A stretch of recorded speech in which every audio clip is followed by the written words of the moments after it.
One, two, 1, 2, 3. Panapanahon ng pagkakataon, maibabalik pa ang kahapon.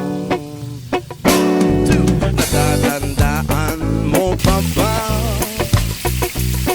nang tayong dalawa'y ang unang nakita?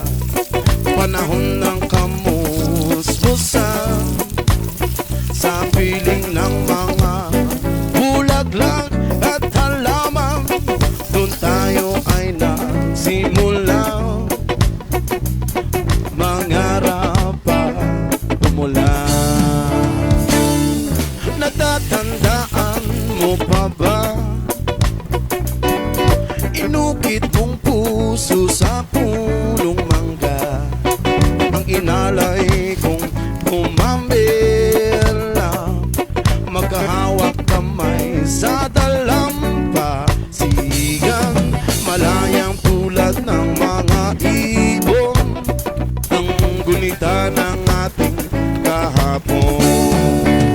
Ang mga puno, halaman ay kabiyak ng ating gunita sa